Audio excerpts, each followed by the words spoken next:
मैं हूं दिव्या अग्रवाल। आप देख रहे हैं न्यूज 24 की खास पेशकश प्रगतिशील महाराष्ट्र। आज के बुलेटिन में बात नक्सलियों के आत्मसमर्पण की, साथ ही चर्चा महादेवा फुटबॉल पहल की।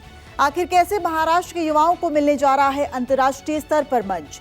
तो चलिए शुरू करते हैं आज का खास प्रगतिशील महाराष्ट्र। महाराष्ट्र सरकार ने मुंबई महानगर क्षेत्र में महत्वाकांक्षी उत्तन विरार सीलिंग फेज 1 परियोजना को मंजूरी दे दी है। 58,754 करोड़ रुपए की लागत से एमएमआरडीए इसे विकसित करेगा। कुल 55 किलोमीटर लंबे इस प्रोजेक्ट में करीब 24 किलोमीटर का मुख्य सीलिंग और करीब 31 किलोमीटर लंबा कनेक्टिंग मार्ग शामिल है। ये पश्चिमी उपनगरों और पालघर जैसे उत्तरी शहरों से दक्षिण मुंबई की ओर यात्रा करने वालों को वैकल्पिक मार्ग देगा, जिससे एसवी रोड और वेस्टर्न एक्सप्रेसवे हाईवे पर ट्रैफिक कम होगा। इस परियोजना को अब मुंबई वाधवन एक्सप्रेसवे कनेक्टिविटी कहा जाएगा, क्योंकि इससे वाधवन बंदरगाह भी जुड़ने जा रहा है। मुख्यमंत्री देवेंद्र फडणवीस और उप मुख्यमंत्री अजित पवार ने 26/11 आतंकवादी हमलों में शहीद हुए जवानों को श्रद्धांजलि अर्पित की। उन्होंने मुंबई पुलिस आयुक्त कार्यालय परिसर स्थित शहीद स्मारक पर पुष्पांजलि अर्पित की। मुख्यमंत्री ने परिजनों से मुलाकात कर संवेदना व्यक्त की। सलामी कार्यक्रम का संचालन पुलिस अधिकारियों द्वारा किया गया और सभी उपस्थित लोगों ने पुष्प चक्र अर्पित कर शहीदों को नमन किया। 26 नवंबर 2008 को मुंबई पर एक कायराना आतंकवादी हमला हुआ था।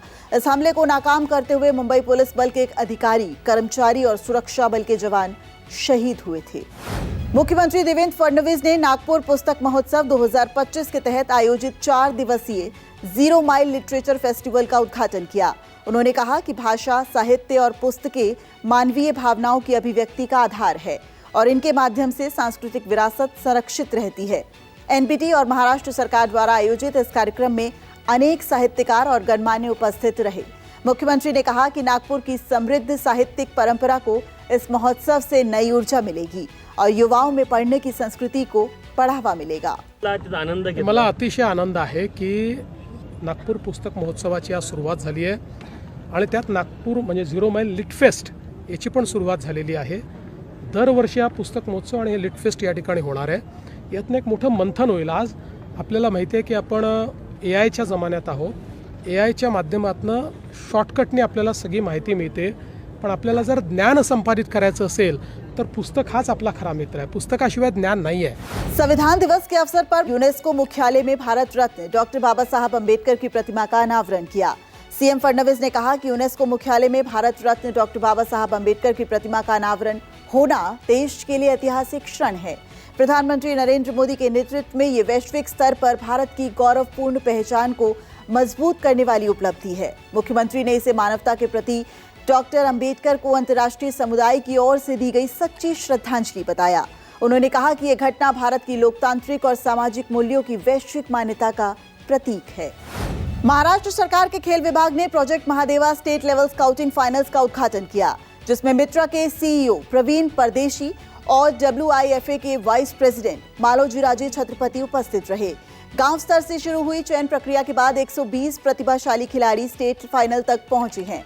इनमें से 30 लड़के और 30 लड़कियां चुने जाएंगे, जिन्हें 5 साल की सरकारी स्कॉलरशिप मिलेगी। 14 दिसंबर को इन खिलाड़ियों को मेसी के फुटबॉल क्लब में अवसर मिलेगा। मुख्यमंत्री फडणवीस की पहल पर यह प्रोजेक्ट ग्रामीण क्षेत्रों से अंतर्राष्ट्रीय स्तर के फुटबॉलर तैयार करने पर केंद्रित है।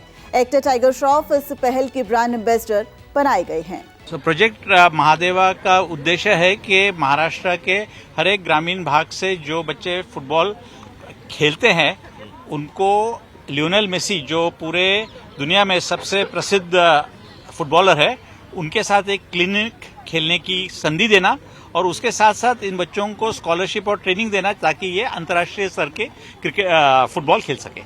महाराष्ट्र के गोंदिया जिले में सरकार को बड़ी सफलता मिली है, जहां 25 लाख के इनामी नक्सली विकास नागपुरे उर्फ अनंत ने अपने 10 साथियों सहित आत्मसमर्पण किया। सभी पर लाखों के इनाम घोषित थे। 22 नवंबर को अनंत ने 3 राज्यों के मुख्यमंत्रियों को पत्र लिखकर हथियार छोड़ने और साथियों से बातचीत करने के लिए समय मांगा था। सूत्रों के अनुसार वे सुरक्षा बलों की लगातार कार्रवाई से दबाव में था। मुख्यमंत्री देवेंद्र फडणवीस के नेतृत्व में इससे पहले भी बड़ी संख्या में नक्सली आत्मसमर्पण कर चुके हैं। आज के प्रगतिशील महाराष्ट्र में बस इतना ही। फिर होगी मुलाकात कुछ और खबरों के साथ। नमस्कार।